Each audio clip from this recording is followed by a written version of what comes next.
Good afternoon and welcome to the webinar. It is Saturday and we are continuing on our daily YouTube videos for Global Real Estate School. I want to thank you so much.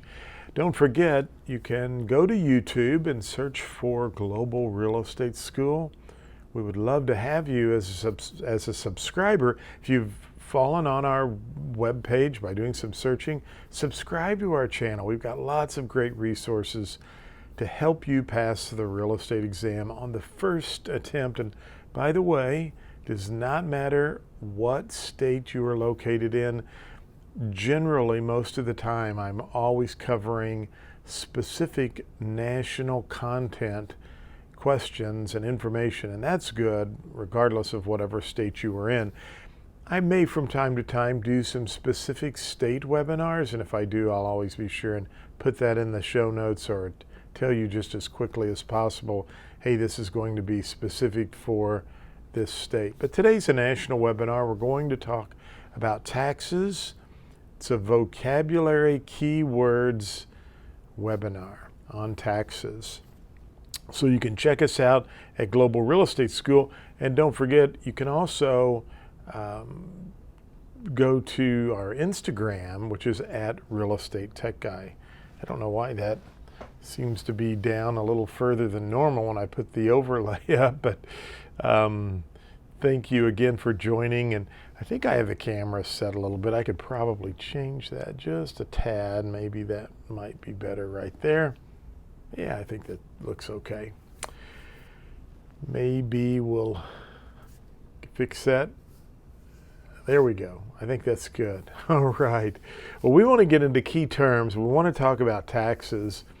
And one of the things, we learn a lot of acronyms throughout the course. And remember that an acronym is a word, and we take each letter in the word to remind us of what that word means. So in other words, we learn the acronym of COLD, C-O-A-L-D, when we talk about agency or a fiduciary. And COLD, C-O-A-L-D, stands for care, obedience, accounting, loyalty, disclosure. Those are the key attributes and things that you would owe someone when you enter into either a listing agreement with a seller or a buyer's agreement with a buyer. Remember, we talked about the importance of both of those. Well, we have another acronym in the chapter on taxes to discuss. And I like to refer to it as Uncle Pete. We know about Uncle Sam, don't we, the government? This is Uncle Sam's brother, I guess we could say, or cousin, called Uncle Pete, P-E-T-E. And we've already studied and learned that when you buy real estate, you normally will buy, and first of all, we should back up and say that ownership rights that you have in real estate are called freehold estates. I don't think we really talked about that on our previous webinar, but freehold estates has to do with ownership. Non-freehold estates, we will talk about, deals more with leases and the whole non-ownership side of real estate, but yet still a side that has legal rights. And we'll get to that shortly. So freehold estates, ownership interest, and we talked about fee simple absolute, pure, uninterrupted, best type of ownership you could have when you purchase real estate. So fee simple absolute is a freehold estate. We also had some scenarios where a person might purchase real estate that would have some kind of an exception, or so long as it's never used as commercial real estate, so long as it's always used as the church parsonage. Those are examples of fee simple defeasible. Fee simple defeasible. So there's kind of a catch, we could say. There's a hiccup It's not pure as in a fee simple absolute, which there's no restrictions there. We talked about life estates, another type of freehold estate. And so when you buy real estate, you're buying this freehold estate, whether it's fee simple absolute or fee simple defeasible, you are buying this freehold estate, its ownership interest, and you own the real estate. Excuse me. You own the real estate. No one can tell you what to do with your property except, there's another exception, Uncle Sam's brother, Uncle Pete. P-E-T-E. So you own the real estate. It's yours. Nobody can tell you what to do with it except for this other arm of the government that we haven't heard much about growing up, Uncle Sam's brother. And you want to remember Pete, P-E-T-E, Uncle Pete. So what does Pete stand for? Well, first of all, the P stands for police power, okay? Police power, zoning ordinances, building codes, certain types of occupancy permits. Those would all fall under the arm of police power. So yes, you own real estate and it's yours. You can do whatever you want to with it, especially if it's fee simple absolute. Even if it's fee simple defeasible, you can do whatever you want to, except that little exception that was added to the deed. And nobody can tell you what to do with your real estate except Uncle Pete and the police power, part of that police power.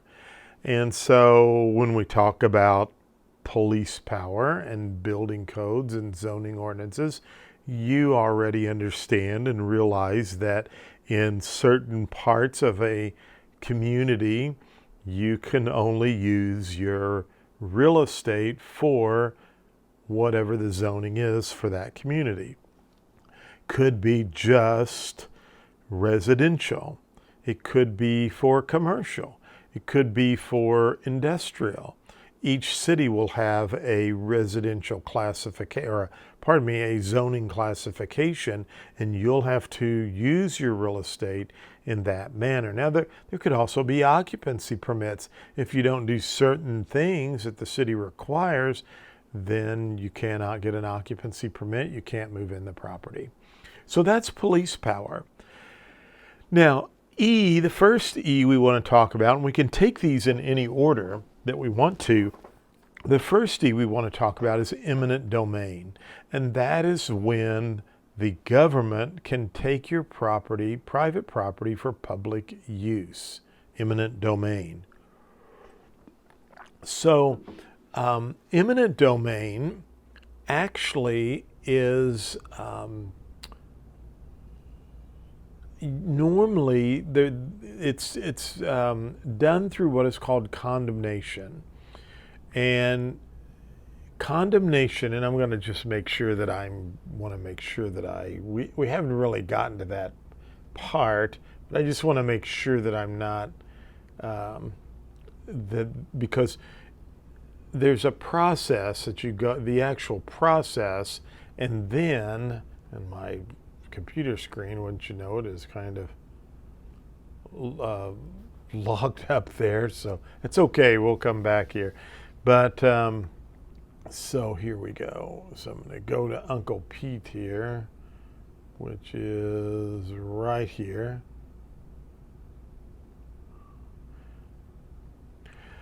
So eminent domain is when the government will take your property, private property, for public use. The process through that is called condemnation. Now, three things have to be met. We'll talk about this in another episode, but three items need to be met for this to take place. Number one, it has to be for the good of the public. They can't just take any private property. They have to show that it's for the good of the public. There has to be just compensation, and there has to be due process of law. So we'll look at all three of those. But eminent domains, when the government can take private property for public use, is a part of Uncle Pete. Again, just think in terms that I own my real estate. Nobody can tell me what to do with it except for Uncle Pete, okay? So that's eminent domain. The T stands for taxation. I've got a light in front of me. That's why I've had to take a drink of water, because sometimes the heat off of the light can be a little bit bright. The T stands for taxation. It's the government's right to tax your property. And that's what we're going to look at, some of the taxes words in this specific keywords webinar. So the government's going to make you pay taxes. If you don't pay the taxes, they can take your property. They can take it away from you. And then the last one is called escheat, E-S-C-H-E-A-T. That's when you die without a will and without heirs. Your property will go to the government. Okay, and every state has different laws, but if you just remember escheat, you die without a will and without heirs, the government gets your property. So we're going to look at taxation now, the whole part of taxation. I can get over here to the taxation slide. And the first word we're going to look at is called ad valorem. Ad valorem. And I should have had some of these on the computer that I could bring up for you. I apologize about that. I had an appointment in St. Louis today, so I just got back from St. Louis, and I thought, wait a minute, I want to be sure and do my webinar for everyone today. And so I didn't get a chance to do that, but I will spell. It's ad, A-D, valorem, V-A-L-O-R-E-M. And here's what you just need to know about ad valorem under taxes. According to value. The more expensive the property, the higher the taxes. The less expensive the property, the lower the taxes. So it's kind of an interesting concept in that if someone goes out and builds a $2 million, $3 million home, they will pay more taxes ad valorem according to value than the person who has a least expensive home. So the tax is charged on the value of the property. That's all you need to know. And don't make it any more challenging than that.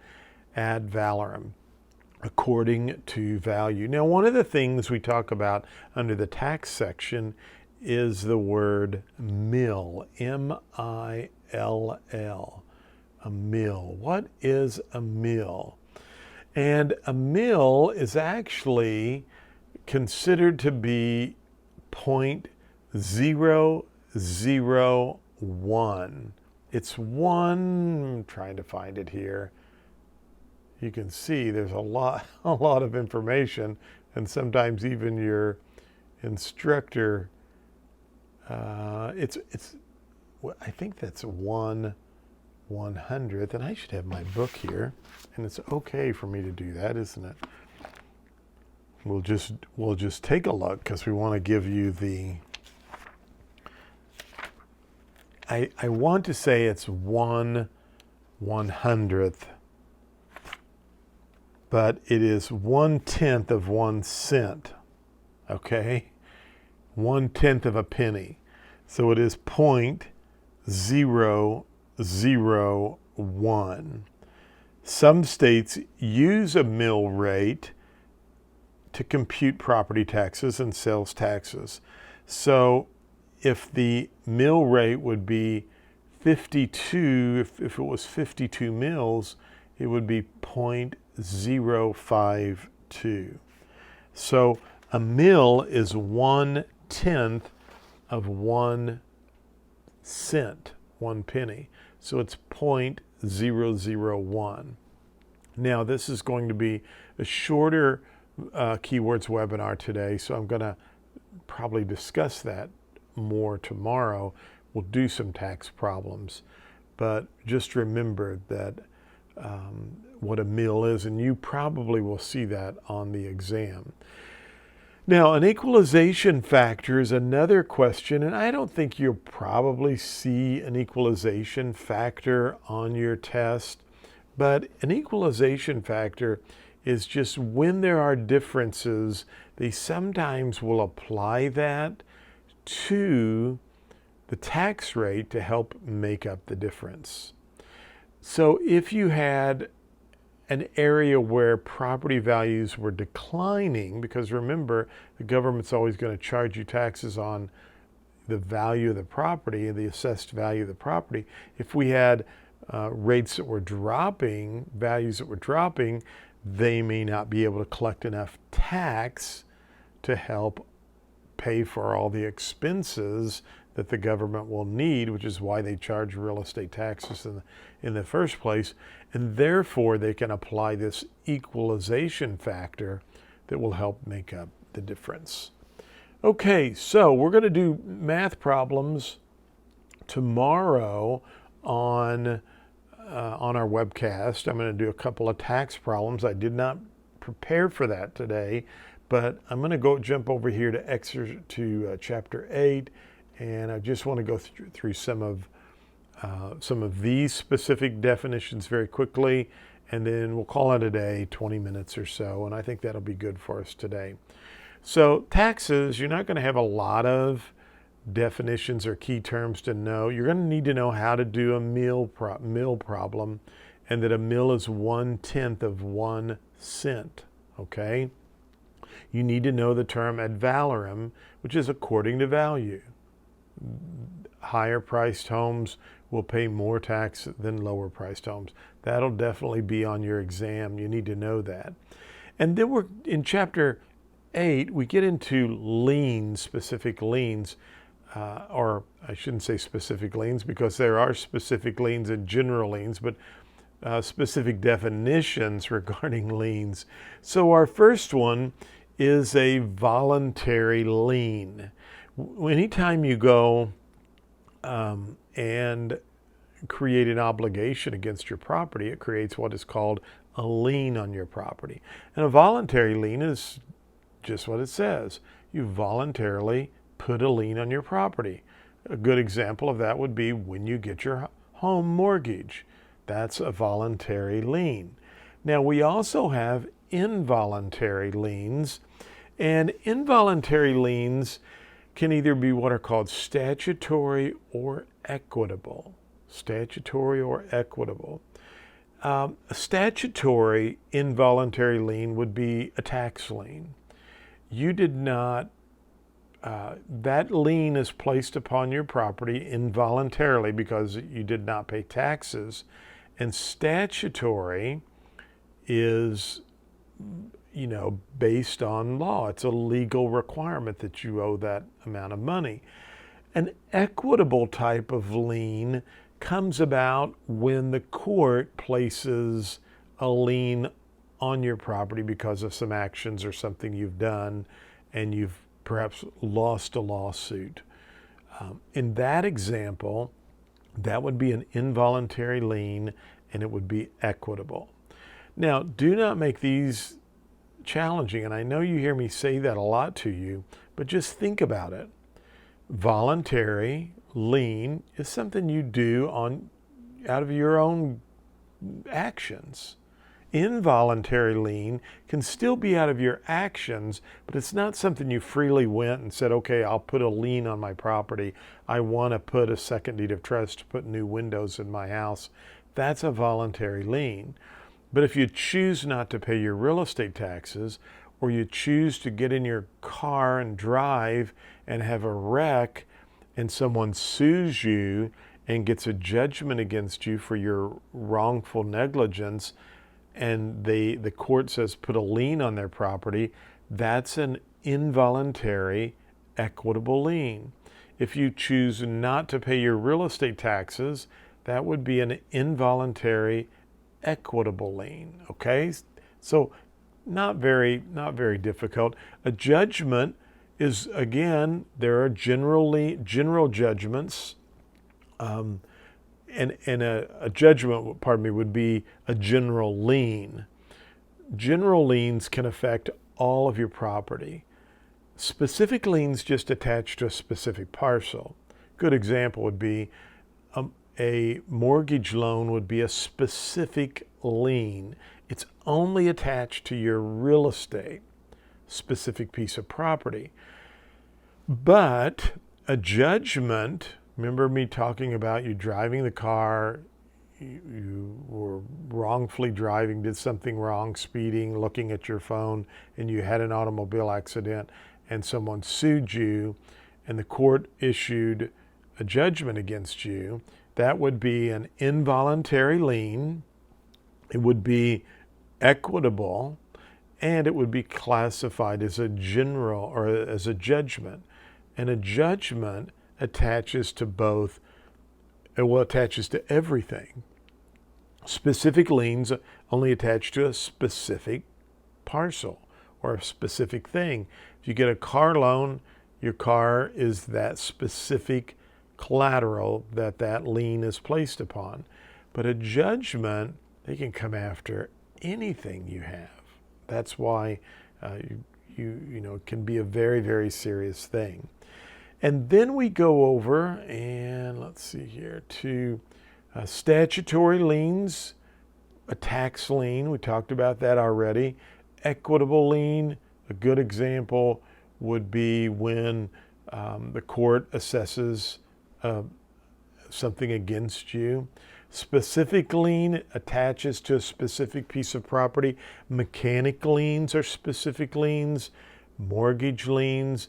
Actually, your real estate property taxes, even though those would be statutory, they are specific liens. They only apply to that parcel of property. You have special assessments as well. I haven't seen that word, so I'm not going to go over that because I don't want to. Now, this word here, les pendens, L-I-S, second word, P-E-N-D-E-N-S, les pendens, and that just simply means there's a lawsuit pending. I have seen or heard of this question being asked before, and I definitely would know that word if you see something intermingled in the question that said, there was a notification of a lawsuit to Jones or Smith. What does that mean? It just simply means there's a lawsuit pending against that property. You may not want to purchase that property if there's a lawsuit pending against it, or that person, because why? The court could possibly get a judgment, and we don't have to get into all the weeds of the specifics, but there could be the possibility that the court, even though if you're being sued and you sell real estate thinking you're going to lose the lawsuit, that doesn't mean the court couldn't still come back and try to attach to that property you sold. And so it's important for buyers and people to understand if there's a lawsuit pending that could affect that property, and it could affect you if you purchase that property, even though it was sold, because there's a lawsuit, there's something pending against that. So les pendens, lawsuit pending. So remember that. And then writ of execution. This is a final order by the court to have the sheriff seize the debtor's property and sell everything to satisfy the judgment. You could see that word, but just remember, or those words, writ, W-R-I-T, writ of execution. That's when the court tells the judge, hey, go seize that property, sell it, and pay off that judgment. Well, we are right at 25 minutes. It was a little bumpy key terms webinar, but hopefully you learned some stuff from it. I want to thank you for watching. I want you to be sure and subscribe to our YouTube channel And also our Facebook page. You can go out there, follow us on Instagram. We also have an Instagram account at Global Real Estate School. You can follow me at Real Estate Tech Guy. And listen, if you have questions, go out to Global Real Estate School. There's a way you can ask us questions there, or right on my Facebook page. We'd love to visit with you and help you in any way. Tell your friends about our YouTube channel. And again, I'd love for you to subscribe. Would be great. Hope you are enjoying your real estate studies. If you haven't signed up for a school, you can do that as well. We have some great resources at Global Real Estate School you can take advantage of. Just last night, I'm looking through my Facebook feed, and one of my past students just passed her exam maybe 2 months ago. She had a closing yesterday, and she had a picture with her new buyers at the title company. And I thought, wow, that was so cool. And one of my agents is showing one of my properties today. She was supposed to yesterday and got postponed. I say one of my agents, one of my former students, but you could do good at this. You'll love real estate, and would love to have you as a student if we're approved in your state. If not, you can subscribe to our YouTube channel, and you can still ask me questions, and you can come over and check us out here for resources anytime you want, 24/7, 365 days a year. So thanks for watching. Hope you got some good information today, and I will see you tomorrow. I'll be back tomorrow. Have a great day, everyone.